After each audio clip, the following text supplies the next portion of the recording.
Rematch. Oo. Kasi tinalo na ako ni Acer 10 taon na nakaraan. Naging kampyon to ng tryouts. Inspirasyon. Kung pilit natin babalikan. Pero, iniwan mo yung bangka. Tila napagod ka sa pagsagwan. Sa kagustuhan matawid yung dagat ng kasikatan, sa 3GS ka naghanap ng kapitan. Kaso, binaha kami ng suporta na kahit nino man, hindi kami nagpapatali.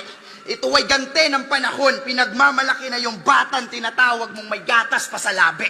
Putang ina mo daw, sabi ni Noah, huwag ka na dito magbabaka sakali. Wala nang lugar sa barko yung mga katulad mong hayop sa ugali. Balimbing!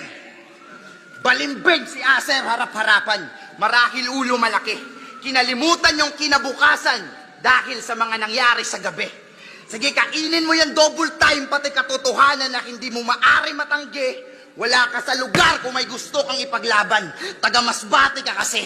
Ngayon, ibabalik ko sa'yo, salita mong binitawan, maghanap ka na magiging kakampi. Oo, hindi lang si Lune magaling sa Cebu, Acer.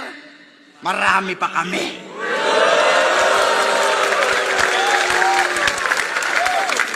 Anong feeling na hindi ka kasali doon? Masakit? Masakit? Real talk. May iniwan ka na mensahe. Noon tayo ni Lil Jan nagkasalubong. Sabi niya, Fangs, kailangan natin taga Manila para mas maging marunong. Kinain mo yung pagiging Cebuano pride. Maibsan lang yung sinapit mo na gutom. Nakakalungkot lang isipin na pareho tayo Bisaya, pero ikaw ang nangangailangan ng katulong. Sobrang hilig mo magbuhat ng bangko, tas sa battle rap mo sinasalin. Ginambala mo yung laman dagat at jellyfish, magmukha ka lang malalim. Ako, mag-isa ako sumulat, may agwat kung ikukumpara natin.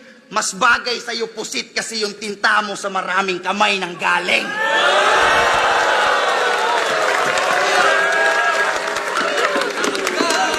Kaya ang dapat sa'yo, patayin. Wala na maging tutol pa. Manalo o matalo, pareho naman tayo may makukubra. Pero pag natalo ako, tatanggapin. Matuto para sa susunod uubra. Pero pag natalo kita, masakit. Kasi buong grupo mo tutumba.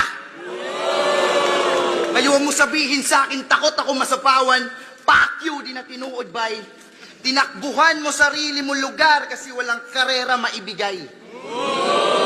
Para maabot yung kinang sa pangalan, way batasan, Cebu yung ginawan tulay. Gusto mo ba talaga yung ginto mahawakan? Doon ka sa Masbate maghukay.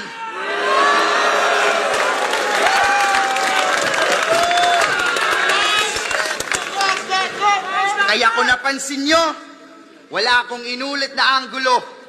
Doon kami naiiba. Kasi aanhin ko yung maraming suntok. Kulayunin ko lang ay makaisa. Hindi ko binasag yung ilong mo. May awa ako natitira. Pinapasulit ko pa rin sa'yo ang huli mong hininga.